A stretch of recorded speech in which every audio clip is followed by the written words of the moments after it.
मंगलम भगवान वीरो मंगलम गौतमोगणी मंगलम कुंद कुंदायो जैन धर्मोस्तु मंगलम सर्वमंगलमांगल्यम सर्वकल्याणकारकम प्रधानं सर्वधर्माणां जैनं जयतु शासनं सहजानंद चैतन्य प्रकाशाय महीयसे नमो अनेकांत विश्रांति महिमने परमात्मने। आचार्य कुंद कुंद द्वारा रचित पंचास्तिकाय संग्रह नाम का ग्रंथ है। तो हो गया।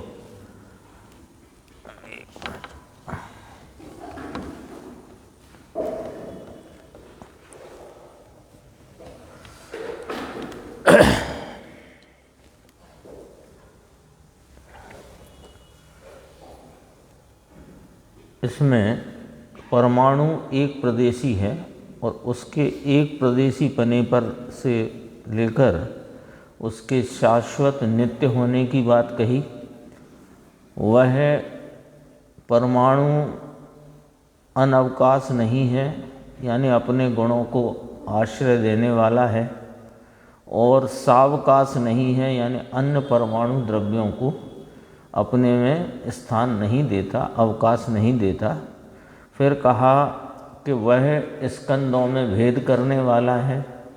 फिर कहा कि वह स्कंदों का करता है। इस प्रकार से ये चर्चा चलती है। तब उसमें गुरुदेव श्री स्पष्ट करते हैं कि परमाणु तो कुछ जानता नहीं, जानने वाला तो ज्ञान है। तो ये इसमें बात आई थी। ये कल एक बहुत गंभीर चर्चा थी, यहाँ से ही दोबारा लेते हैं। देखो, पुद्गल पदार्थ में जानने का स्वभाव नहीं है। मेरा स्वभाव एक समय को जान ले वैसा है, परंतु वर्तमान में मेरा जानना कहीं रुका हुआ है, इसलिए एक समय को पृथक पाड़कर नहीं जानता। यदि एक समय को पृथक पाड़कर जाने तो राग रहता नहीं। इसका अर्थ ये है कि मेरा स्वभाव एक समय के सत्स्वरूपता से विद्यमान अपने त्रिकाली गायक भाव को जान सकता है, और उसे न जानकर ये एक समय की पर्याय को जानने में अटका है। दोबारा से देखो, मेरा स्वभाव एक समय को जान ले, यानी वर्तमान सत्स्वरूप भाव को जानने की सामर्थ्य वाला है, परंतु वर्तमान में मेरा जानना कहीं रुका हुआ है। तो वर्तमान में मेरा जानना कहाँ रुका है कि वर्तमान वर्तती पर्याय के पलटते भाव को जानने में रुका है। इसलिए ये एक समय को पृथक पाड़कर नहीं जानता।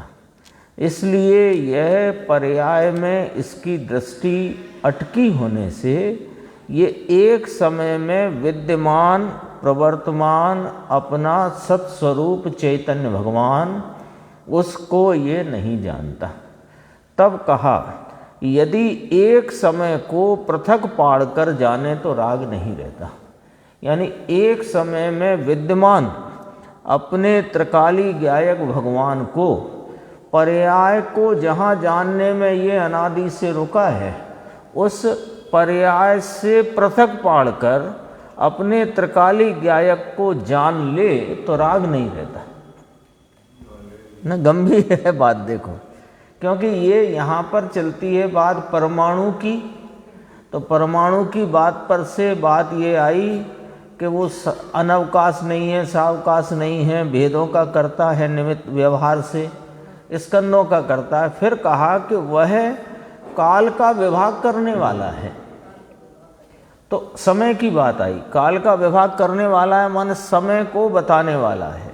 अब देखो, समय को बताता है, कैसे बताता है कि एक परमाणु अपने अनंतर प्रदेश पर मंद गति से जाने में जितना समय लगता है उतना काल द्रव्य का एक परिणाम समय है। तो 3 द्रव्य आ गए इसमें, एक परमाणु आ गया, एक प्रदेशी निरंश, एक प्रदेश से दूसरा प्रदेश, तो प्रदेश आ गया आकाश का, वो भी निरंश, और काल का एक समय का परिणाम समय, वो भी निरंश। इन तीनों को नहीं मालूम कि क्या परमाणु, क्या प्रदेश और क्या समय। जानने वाला तो अपना चैतन्य भगवान ज्ञान स्वरूप है। तो ज्ञान स्वरूप है तो उस ज्ञान का स्वरूप क्या है? कि ज्ञान का ऐसा स्वरूप है कि वो एक समय को भी भिन्न पाड़कर अपने ज्ञान में जान ले, ऐसा स्वरूप है। तो एक समय में किसको, पर्याय को जानना है? पर्याय होती है एक समय की? नहीं, वो पर्याय में पर्याय को जानने में तो ये रुका हुआ है, लेकिन उस एक समय में पलटते भाव के साथ हर समय में एक समय, प्रत्येक समय अपनी सत्ता से रहने वाला अनादि अनंत चैतन्य ज्ञायक भगवान है, उसको जान ले तो राग नहीं रहता। वो भी एक समय का त्रिकाली है। गजब की बात है ये, बहुत अद्भुत व्याख्या है। हर समय वो हाजिर है, वही हाँ, जो हर समय में एक रूपता से, सदरसता से, ध्रुव रूपता से विद्यमान है, वो वास्तव में जानने का विषय है। सो यह जीव अनादि से उसको न जान करके पर्याय में होती जो बदलावट के भाव हैं, जो बदलते हुए भाव हैं, उनको जानने में रुका है।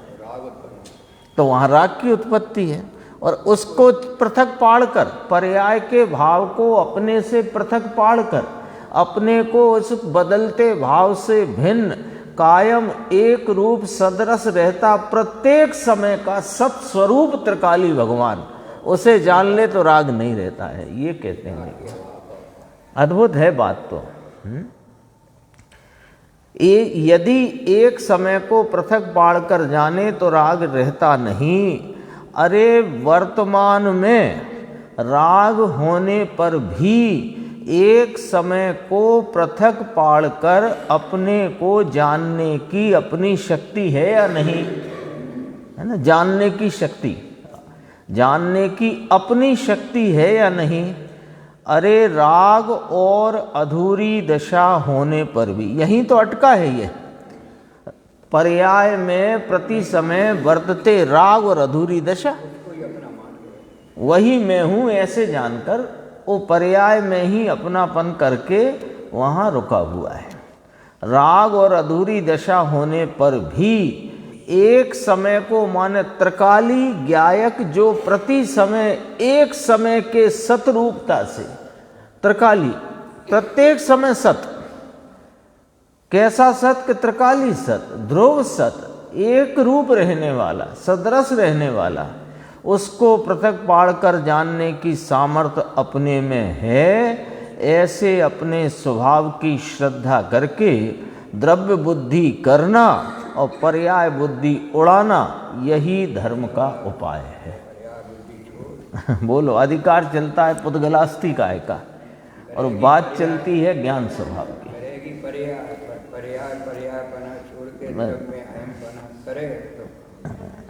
अब देखो नीचे बहुत गजब की बात है। जिसे धर्म करना है और जिसमें धर्म करना है, वह आत्म पदार्थ कौन है, यह प्रथम जानना चाहिए। पहला काम क्या करना चाहिए कि प्रथम ये जानना है ना, वो आचार्य अमृतचंद्र देव का है ना, प्रथम तू आत्मा को जान, आता है ना। तो प्रथम तू आत्मा को जान, यानी आत्मा कौन, कि जिसे धर्म करना है। धर्म ना शरीर को करना है, और राग स्वयं अधर्म रूप है। तो धर्म तो आत्मा को करना है और आत्मा में करना है। तो जिसे धर्म करना है, जिसमें धर्म करना है, वह आत्म पदार्थ कौन है, यह प्रथम जानना चाहिए। पहले ये ही जानना चाहिए। यानी वास्तव में ये एक तरह से अपने को इशारा किया कि उंगली दिखाई कि उंगली पकड़ के ले जाते हैं अपने हित के लिए, कल्याण के लिए, आत्मा के सच्चे मार्ग को प्राप्त करके पूर्ण दशा प्राप्त हो उस मार्ग पर ले जाते हैं ना। हम इसे छोड़कर सब जानने को तत्पर हैं, लौकिक में नहीं, इधर स्वाध्याय के माध्यम से हम ये जानने को तो तत्पर हैं कि करण लब्धि और उसके फिर 3 भाग कैसे होते हैं, लेकिन ये जानने को तत्पर नहीं है कि वो करण लब्धि का उल्लंघन होकर आत्मा की प्राप्ति कैसे होती है। वो इसी के आधार पे भी होंगे, वो 3 भाग होंगे कि ज़्यादा भाग होंगे कि कम भाग होंगे, वो होंगे वे ही होंगे। और तेरे करने से तो एक ही लब्धि नहीं प्रकटती।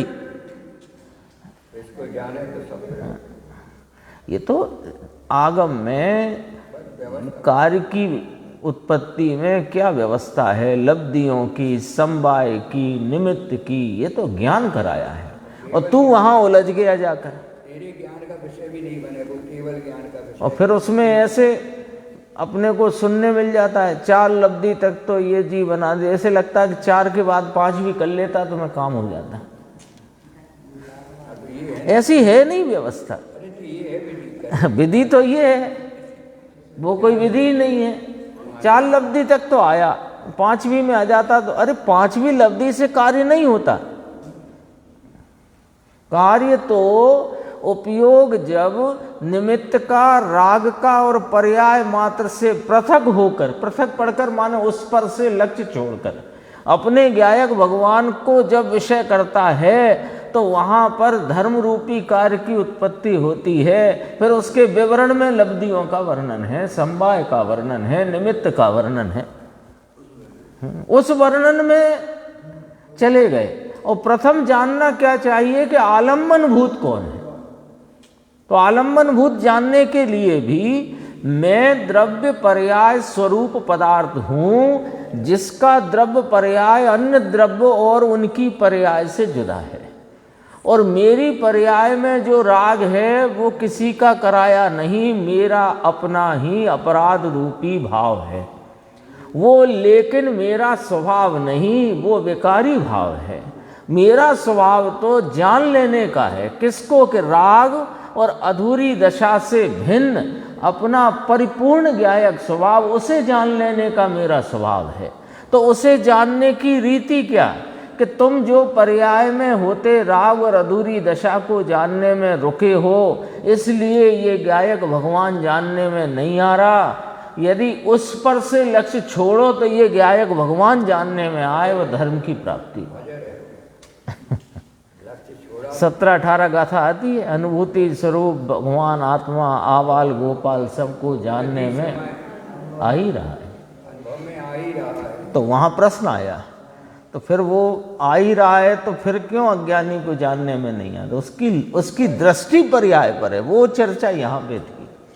भूल क्या जानने में, पर द्रव्य पर है वो तो स्थूल बात है, देह पर है, अन्य निमित्तों पर है, देह के अनुकूल सामग्रियों पर है, वो तो दूसरी बात है, मतलब मोटी बात है, स्थूल है। असल बात तो है कि पर्याय में वर्तता राग और अधूरी दशा यहाँ चिपक गया है, यहाँ से हटे तो ज्ञायक भगवान तो वहाँ हर समय हाजिर है। देखो क्या गजब की गुरुदेव की व्याख्याएं हैं।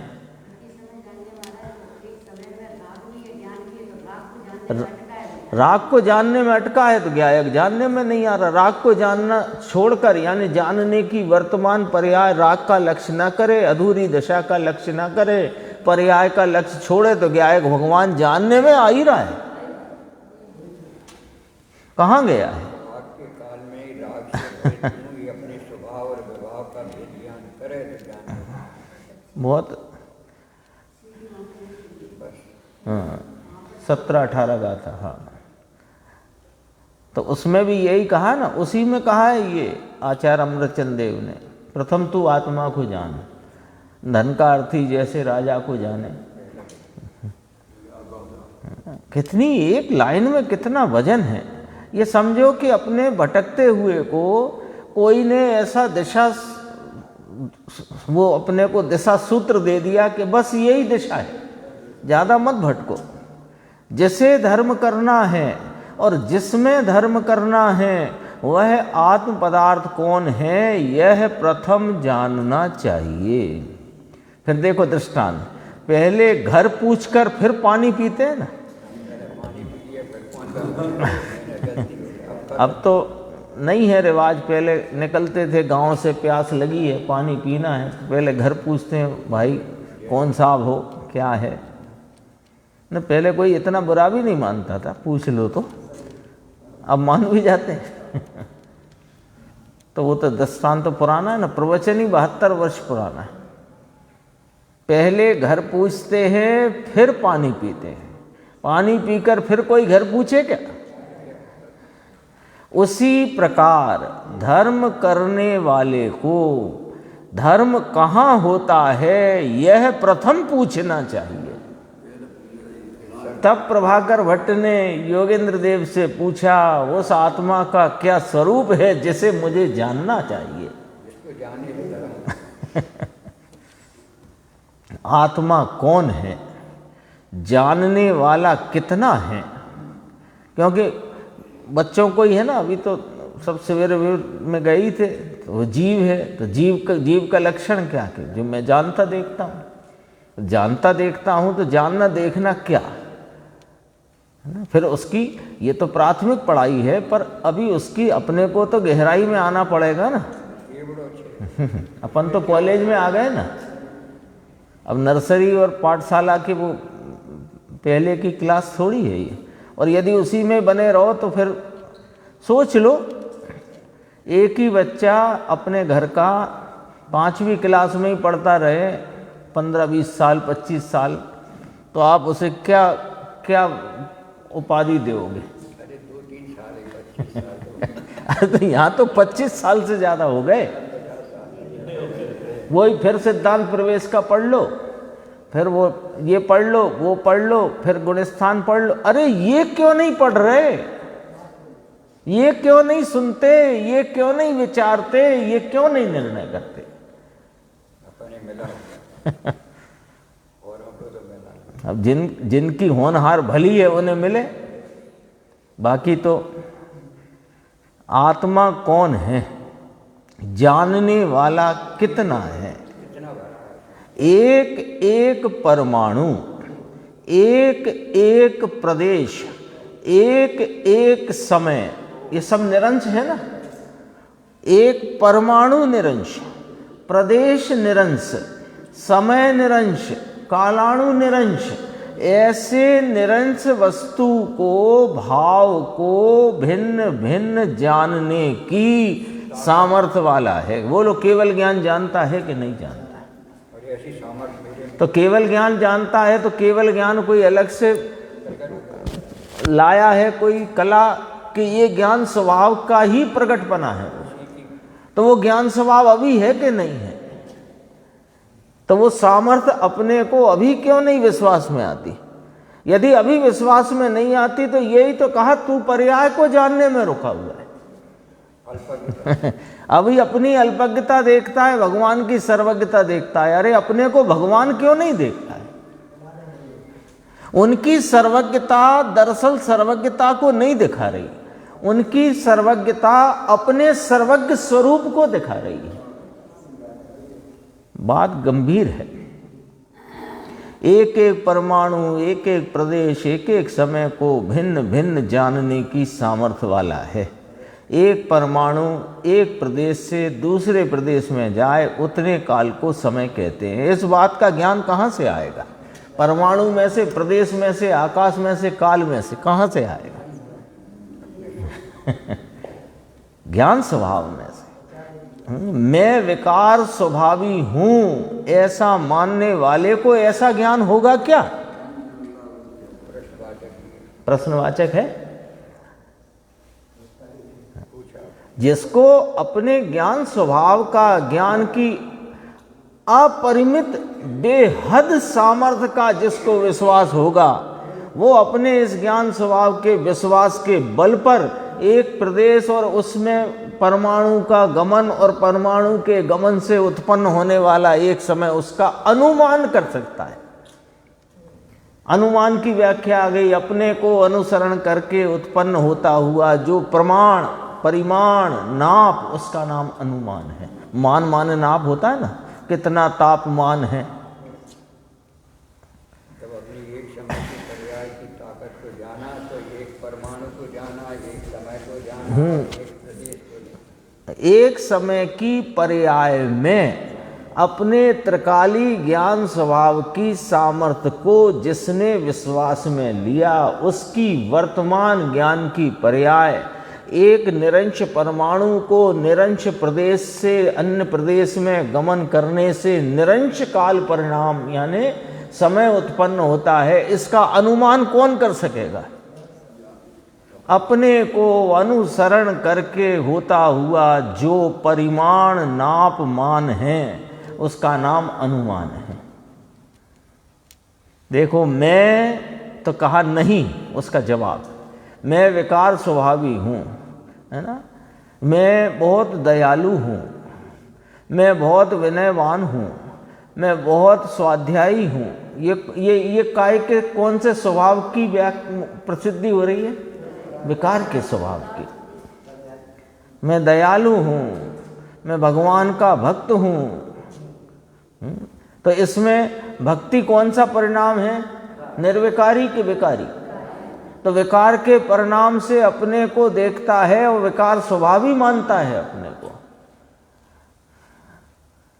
सोचो तो बहुत गंभीर है।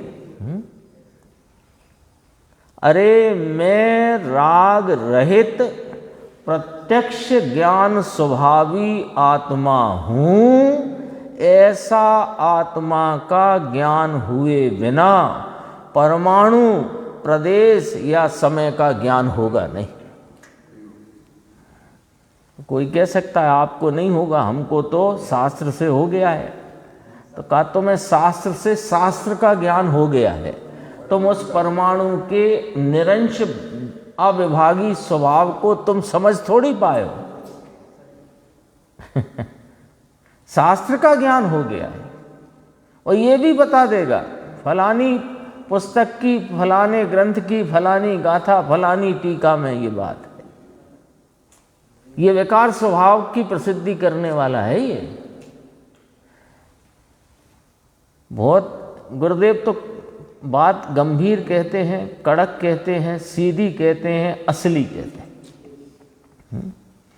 देखो आगे बढ़ के थोड़ा सा अपन एक पैराग्राफ छोड़ के अब ये चार जो बाघ आए थे तो वो चार बोल अपन देखते हैं ना कि परमाणु और वह परमाणु द्रव्य, क्षेत्र, काल, भाव की संख्या के भेद का करता है, ये बतलाते हैं।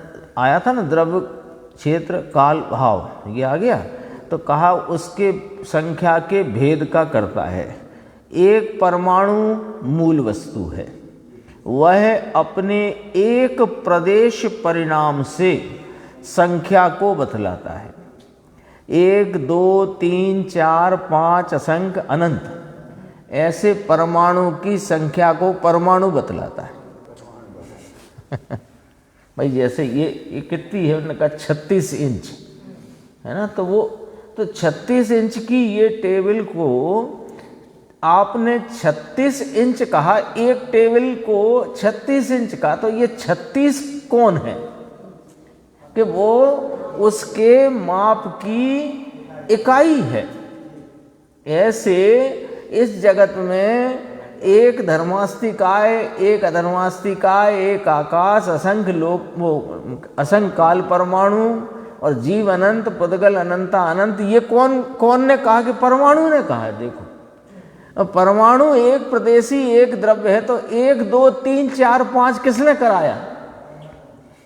इसको 36 इंच किसने बतलाया कि वो इंच ने अभी दृष्टांत में इंच ने बताया ना कि 36 है। ऐसे जगत में अनंत द्रव्य हैं, ये परमाणु ने बताया।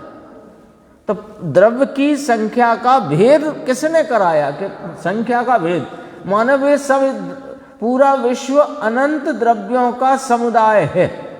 विश्व किसे कहते हैं? अनंत द्रव्यों का समुदाय। तो अनंत द्रव्यों का समुदाय तो अनंत कौन लेके आया? अनंत का निर्धारण किस पर से किया? एक परमाणु से। निरंश है, पूरा द्रव्य है, मूल वस्तु है। अर्थात हाँ, गज कहा है परमाणु को। द्रव्य की संख्या बतलाने में परमाणु निमित्त है।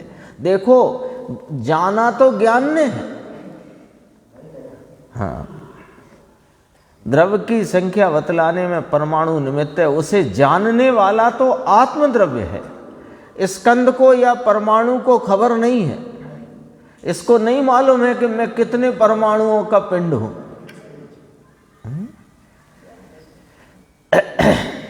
निर्णय करने वाला तो ज्ञान है। वह परमाणु की संख्या, संख्यात असंख्यात अनंत का निर्णय ज्ञान करता है। उस प्रकार के निर्णय करने में परमाणु निमित्त है। जैसे अभी अपन समय का माप की बात 3-4 बार आ गई, सबको पता भी है।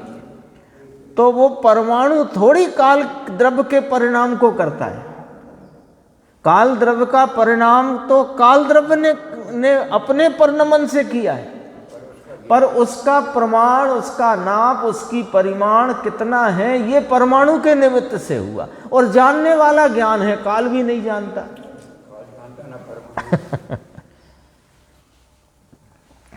द्रव्य की अनेकता का ख्याल ज्ञान करता है, उसमें परमाणु निमित्त है। इसलिए परमाणु स्कंदों की द्रव्य संख्या का भेद करता कहलाता है। दूसरा, और परमाणु एक प्रदेशी है। एक प्रदेश एक परमाणु जितना है। वह परमाणु के माप से अलग अलग वस्तु का क्षेत्र निश्चित होता है। परमाणु के माप से कि प्रदेश कितना, कि जितना स्थान एक परमाणु घेरे वह आकाश का एक प्रदेश है। अब धर्मास्तिकाय कितना, कि लोक प्रमाण संख्यात प्रदेशी है। जीव का विस्तार कितना, कि लोक प्रमाण असंख्यात प्रदेशी। अधर्मास्तिकाय लोक प्रमाण असंख्यात प्रदेश। आकाश अनंत प्रदेश और काल द्रव्य एक प्रदेशी और परमाणु एक प्रदेशी। तो परमाणु के निमित्त से प्रदेश का नाप हुआ और प्रदेश के द्वारा क्षेत्र का नाप हुआ इन द्रव्यों के। लेकिन जानने वाला वो ज्ञान है, परमाणु नहीं। इसलिए परमाणु संख्यात असंख्या अनंत प्रदेश को मापने वाला है। परमाणु एक प्रदेशी है। स्कंद 2 प्रदेश से लेकर संख्यात असंख्य और अनंत प्रदेशी है। जीव, धर्म और अधर्म, धर्मास्तिकाय, अधर्मास्तिकाय और जीवास्तिकाय असंख्य प्रदेशी हैं और आकाश अनंत प्रदेशी है। उन सबको परमाणु बतलाता है। क्षेत्र का माप करने में परमाणु निमित्त है। देखो, संख्या में कौन निमित्त हुआ? परमाणु। क्षेत्र के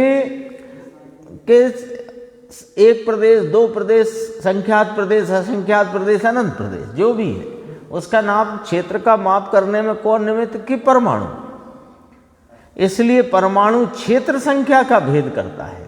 परमाणु सबके क्षेत्र का माप करता है, परंतु उसका प्रमाण करने वाला कौन है? कि प्रमाण करने वाला तो आत्मा है, वह निश्चित करता है। द्रव्य में अनेकता है। परमाणु उस द्रव्य की अनेकता का भेद करता है। और क्षेत्र में अनेकता है, परमाणु उस क्षेत्र की अनेकता का भेद करता है। उस अनेकता का भेद करता परमाणु है, परमाणु को उसकी खबर नहीं। उस अनेकता को जानने वाला आत्मा है, ये भी व्यवहार से जानने वाला है।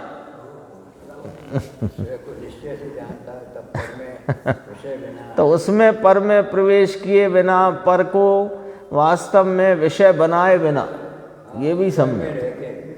विषय बनाता नहीं है पर को, ये तो ज्ञान की उस समय की योग्यता प्रमाण में ज्ञान का वैसा परिणमन होता है, तो कहने में आता है इसने इसको विषय किया।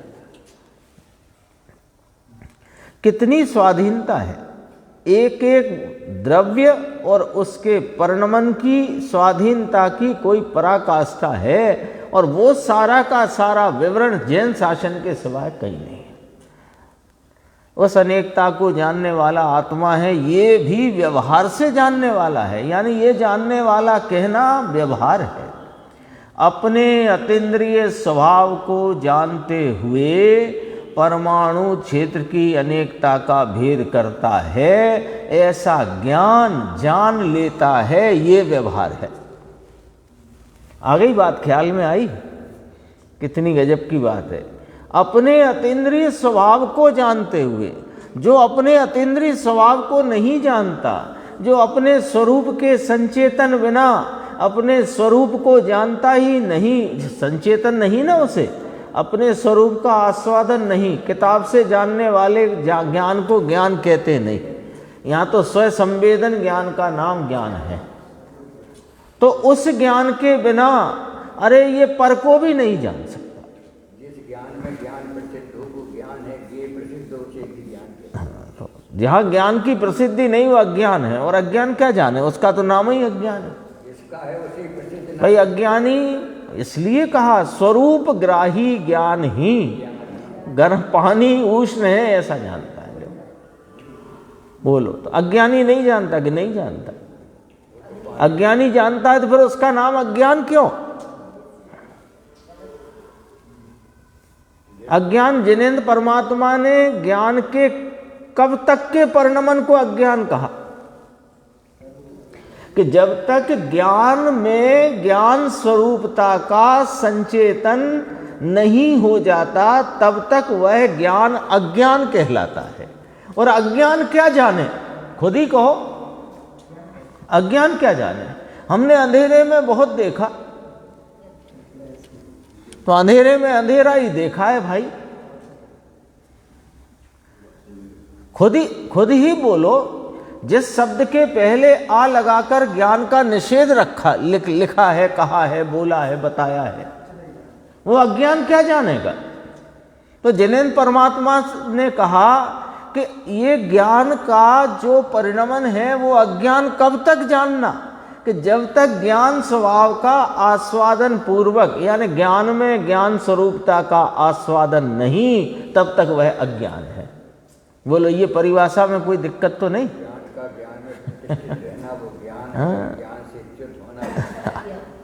इसलिए देखो अंतिम पंक्ति इसी पेज की, अपने अतीन्द्रिय स्वभाव को जानते हुए परमाणु, तब परमाणु निमित्त होगा। देखो द्रव्य की अनेकता में भेद के लिए निमित्त, क्षेत्र की अनेकता में भेद के लिए निमित्त, समय की अनेकता में काल की हुई ना, और भाव की अनेकता में तब निमित्त होगा जब तुम अपने ज्ञान स्वभाव को अपनी ज्ञान पर्याय में आस्वादन पूर्वक स्वरूप ग्राही पने से जानते हो, तो तब निमित्त हुआ। अरे तो निमित्त तो पहले ही लिखा है, लेकिन पहले तुम्हें ज्ञान कब हुआ है जो उसे निमित्त कहें?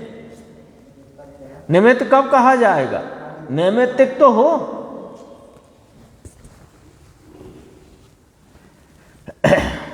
तीसरा, और वह परमाणु एक प्रदेश से दूसरे प्रदेश में जाए उतने काल को समय कहते हैं। इस प्रकार एक से दूसरे, दूसरे से तीसरे, इस प्रकार प्रदेशांतर रूप गति परिणाम से दो समय से अनंत समय तक की काल की संख्या बतलाता है। अनंत समय का माप आ गया इसमें परमाणु के निमित्त से। इसलिए परमाणु को काल की संख्या का भेद करता कहते हैं। इन सब का जानने वाला आत्मा है। ज्ञान स्वभाव की महिमा बिना सब वृथा है। सूत्र वाक्य है ये, लिख लो यहां चित्त में। इस ज्ञान स्वभाव की महिमा बिना सब वृथा है। सब न कितना ही पढ़ा हो, जाना हो, पढ़ाते हो, कितना ही करणानि योग का, यानी एक एक परिणाम के निमित्त से होने वाली कर्मों की जो परिणमन की उत्कर्षण, अपकर्षण, संक्रमण आदि इत्यादि बहुत विस्तार हो, और वो मध्यलोक का बहुत विस्तार जानते हो, सब पर्वतों के नाम, सब कुलाचलों के नाम, सब क्षेत्रों के नाम, उनका माप, उनका तौल, सब वृथा है, इस ज्ञान स्वभाव की महिमा नहीं। अरे ये भी यदि जानने में आया है, भले बहिर्लक्षी ज्ञान में, लेकिन वो बहिर्लक्षी ज्ञान है तो ज्ञान ना, तो उसकी महिमा करके ज्ञान स्वभाव में आओ।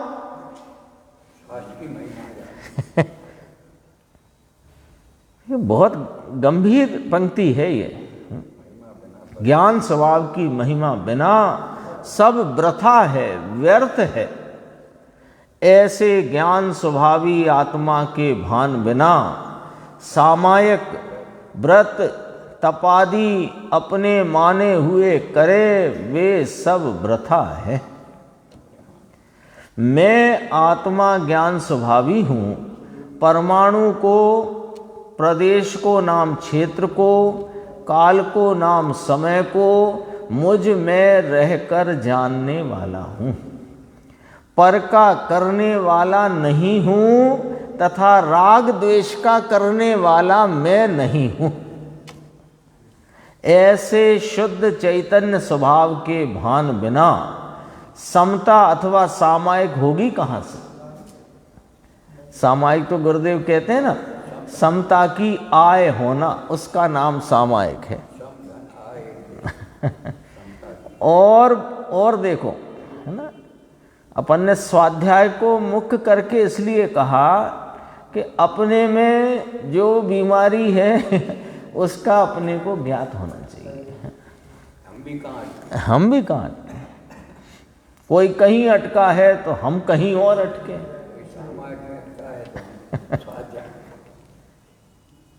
देखो अब 72 वर्ष पहले गुरुदेव ने किया क्या कि पूरा का पूरा समाज जहाँ अटका पड़ा था और वो धर्म है ही नहीं, था ही नहीं, होता ही नहीं, उसको उन्होंने खंडन किया।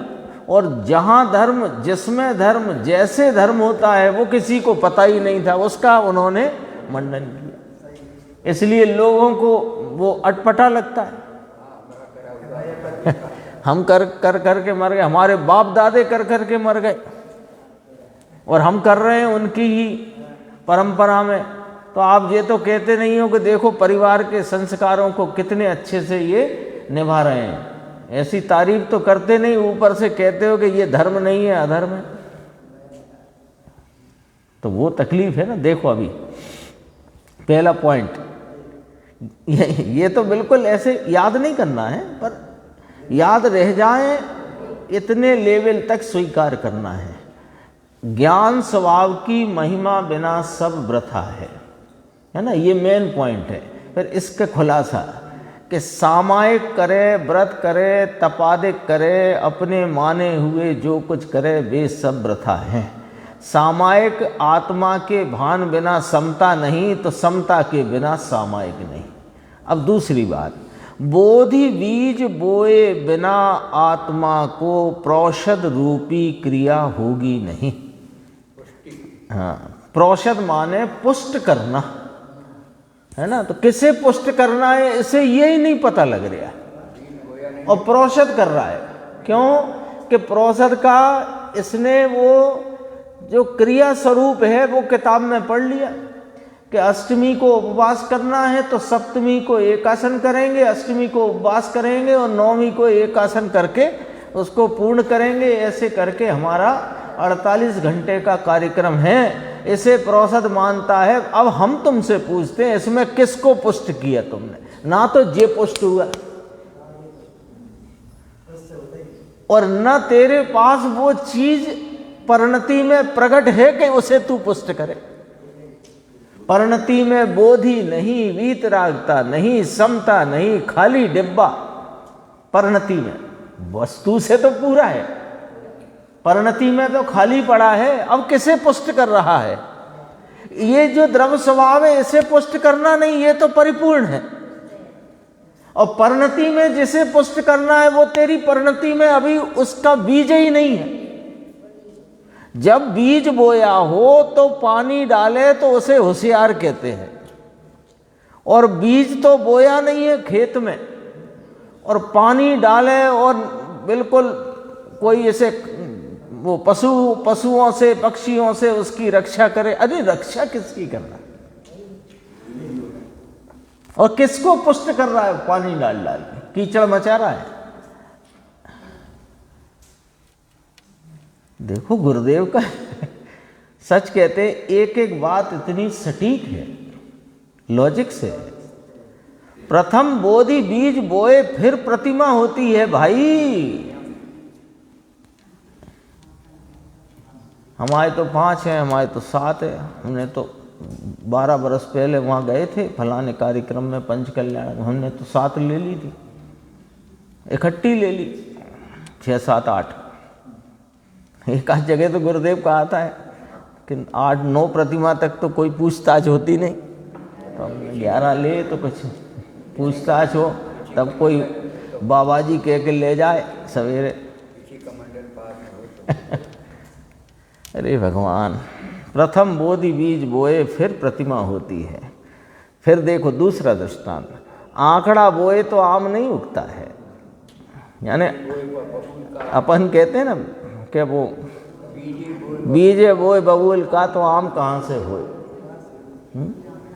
उसी प्रकार मिथ्या दर्शन रूपी आंकड़ा बोकर, बबूल बोकर सामायिक और प्रोषद रूप आम मीठे फल नहीं उगते। चैतन्य स्वभाव का बीज बोए तो आत्मा को पोषण मिलता है और तब प्रोषद होता है। तब ये प्रश्न अपन पढ़ चुके हैं। ये ज्ञेय अधिकार है, साहेब के ज्ञान अधिकार है। ये पुद्गल का ज्ञेय का अधिकार है। ये जाना किसने? ज्ञान को स्वयं है कि नहीं? क्योंकि स्वयं ज्ञेय को जाने बिना पर ज्ञेय को कौन जानेगा? क्योंकि पर ज्ञेय का जानना कहना भी व्यवहार है। ये स्वयं पर प्रकाशक की बात है इतनी। ये बहुत लोगों को समझ नहीं आती ना, स्वयं पर प्रकाशक, स्वयं पर प्रकाशक। ऐसा है स्वयं पर प्रकाशक कि स्वयं में रहकर स्वयं को जानने वाला अपने स्वयं प्रकाशन में पर को प्रकाशता है। और पर को जाना ये कहना व्यवहार है, क्योंकि वह वास्तव में अपने परिणमते परिणाम को जानता है, क्योंकि वह अपने ज्ञान स्वभाव को जानता है। है ही नहीं। और बहुत सरल है। दर्पण में कब अग्नि लगी, फिर अग्नि बुझी तो पता लगा 200, 400, 500 लीटर पानी फेंका, 1000 लीटर फेंका, दर्पण पे एक छींटा नहीं आया। ऐसे ही ज्ञान अप्रभावी है। अरे स्वयं ज्ञान की महिमा बिना पर ज्ञेय निश्चित नहीं होगा। इस परमाणु को भी जानने वाला तू है, ऐसा बतलाते हैं। एक परमाणु संख्या को, क्षेत्र को, समय को बतलाते हैं। ये तो व्यवहार से कथन है, बतलाते हैं। बे बतलाए और जे इसको जानने में आए, ये तो निमित्त का कथन है।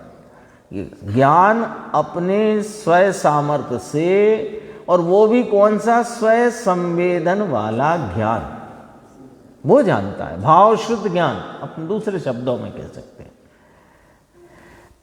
परमाणु क्षेत्र या समय निश्चित करने वाला नहीं है, निश्चित करने वाला तो आत्मा है। चौथा पॉइंट है, देखो ये भाव के भेद, परमाणु कैसे निमित्त है उसमें। और स्कंद के स्पर्श आदि गुणों में तो फेर फार नाम परिवर्तन होता है, परंतु अकेले परमाणु में भी स्वभाव भावों में फेर फार होता है। अकेला परमाणु स्कंदों में तो दिख ही रहा है, पर परमाणु में भी स्वभाव भावों में फेर फार होता है। अरे स्कंद ये व्यवहार पुद्गल है, निश्चय पुद्गल तो परमाणु है। एक परमाणु एक गुण स्निग्ध हो और अगले समय 6 गुणा स्निग्ध हो जाए, अनंत गुणा स्निग्ध हो जाए, जघन्य एक गुण से लेकर उत्कृष्ट अनंत गुणे तक उसकी स्निग्धता, रुक्षता, वर्णादिक भाव कोई भी हो सकते हैं। इसी प्रकार एक परमाणु के अपने भाव में परिवर्तन फेरफार होता है, इसलिए परमाणु भाव भेद का कर्ता कहा जाता है। भाव की भिन्नता क्या हुई? हाँ। देखो, अपने स्पर्श रस गंध वर्ण इत्यादि भावों की जगन्य से लेकर उत्कृष्ट तक जो तारतम्यता होती है उसमें एक परमाणु निमित्त है, इसलिए भाव भेद का कर्ता भी उसे कहा जाता है। बस ये 4 पॉइंट और पढ़ते हैं अपन। देखो, सारभूत है ये 80 नंबर की गाथा, अपनी बहुत विस्तार से गुरुदेव ने इसका अपने सामने स्पष्टीकरण रखा। इसके 4 पॉइंट। एक परमाणु एक द्रव्य है, ऐसे अनंत परमाणु हैं, अर्थात द्रव्य की संख्या बताता है परमाणु। एक परमाणु एक प्रदेशी है, इस माप से एक से लेकर अनंत प्रदेशों की संख्या बतलाता है। एक परमाणु एक समय को बताता है, ऐसे करके अनंत समयों की संख्या बताता है। एक परमाणु में वर्णादि माने वर्ण रस गंध स्पर्श आदि उसके स्वभाव भूत गुण, उनके परिणमन में जगन्य से उत्कृष्ट गुणे तक परिवर्तन फेरफार बदलाव होता है। वैसे भाव के भेद को बताता है ना। अपन कहते हैं 2 गुण चिकनाई, 6 गुण चिकनाई, अनंत गुण चिकनाई, तो ये कहाँ से? ये परमाणु के स्पर्श रस आदि भावों से अपने को वह बतलाता, माने जानने में निमित्त है। बस पूरा ही हो गया, थोड़ा सा और है। अगला पेज। आत्मा का स्वभाव ही सर्वज्ञपना है, केवल ज्ञान से कम हो वैसा स्वभाव ही नहीं होता। बोलो, मैं ज्ञान स्वभावी हूं कि नहीं? बोलो, किसको मंजूर नहीं है? मैं ज्ञान स्वभावी हूं, ये बात किसको मंजूर नहीं है? सबको मंजूर है। तो वो जो ज्ञान स्वभावी है वो केवल ज्ञान से कम नहीं है। लिखा, फरमाया गुरुदेव श्री ने, केवल ज्ञान से कम हो वैसा स्वभाव ही नहीं है, ऐसा जिसने निर्णय किया है वह परमाणु के सूक्ष्म स्वभाव को व्यवहार से जानता है। परमाणु को खबर नहीं है कि मैं द्रव्य क्षेत्र काल भाव का भेद करने वाला हूँ, परंतु ज्ञान उन सब को व्यवहार से जानता है। परमाणु को जानता है और परमाणु के निमित्त से द्रव्य क्षेत्र काल भाव के भेदों को जानता है। केवल ज्ञान में लगाओ ना, केवल ज्ञान में क्या क्या विषय बनता है कि 3 है ना, लोकालोक को जानते हैं, और लोकाकाश में रहे अनंते जीव, अनंते पुद्गल, धर्मास्ति अधर्मास्ति, आकाश और काल, सब आ गया, लोकाकाश भी है तो। और उनके प्रत्येक द्रव्य को भिन्न भिन्न, और प्रत्येक द्रव्य के भिन्न भिन्न गुण, और उन गुणों का भिन्न भिन्न 3 काल के परिणाम, ये एक समय में जानते हैं। तो कौन जानता? ज्ञान जानता है, केवल ज्ञान जानता है, ये तो पर्याय से कथन है। ज्ञान जानता है, ये स्वभाव से कथन है, और मेरा स्वभाव ऐसा है, ये ज्ञायक का कथन है। ये नक्की करना इसी का नाम है। ऐसा जिसने निर्णय किया वो जानता है। ज्ञान उनमें तन्मय हुए बिना जानता है। जिस जीव का झुकाव, अब बिल्कुल ये आखिरी वार्निंग है, 5 मिनट लगेंगे, पूरा कर देंगे। जिस जीव का झुकाव निमित्तों की ओर, गेयों की ओर, राग तथा अल्पज्ञता की ओर रहा करता है, उसने ज्ञान स्वभाव को जाना नहीं, और सम्यक ज्ञान रूपी बोधि बीज बोए बिना आत्मा को पोषण नहीं मिल सकता। सारभूत बात है ना, टोटल अपन जो पढ़ के आए। एक परमाणु द्रव्य क्षेत्र काल और भाव इत्यादि की संख्या को तारतम्यता बतलाने में निमित्त है, इसलिए परमाणु को उन भेदों का, द्रव्य क्षेत्र काल भाव के भेदों का कर्ता कहा जाता है। उसका जानने वाला आत्मा है, परमाणु खुद नहीं जान सकता। उन सब भेदों को एक समय में जानने की सामर्थ्य मेरे आत्मा में है, लो, बात अपनी चल रही है, अपनी बातें हैं। उसे आत्मा है ना, मेरे आत्मा में ऐसी सामर्थ्य स्वीकार करे, उसे धर्म होता है। जिसे ऐसी सामर्थ्य की खबर नहीं, उसे आत्मा की खबर नहीं, और इसलिए उसे धर्म नहीं होता है। अब बिल्कुल एकदम पॉइंट, अभी जैसे अपन पढ़ के आए थे ये वाला वाक्य, ज्ञान स्वभाव की महिमा बिना सब वृथा है, पढ़ा था ना। अब देखो, अब अंतिम वाक्य पढ़ते हैं अपन इस 80 नंबर की गाथा के स्पष्टीकरण का। ज्ञेयों की सूक्ष्मता से ज्ञान की सूक्ष्मता नहीं है। अपने महिमावंत ज्ञान की सूक्ष्मता से ज्ञेयों की सूक्ष्मता का ख्याल आ जाता है। ये कथन व्यवहार का है। इतने यहां तक चर्चा आई, शेष चर्चा आगे की साथ।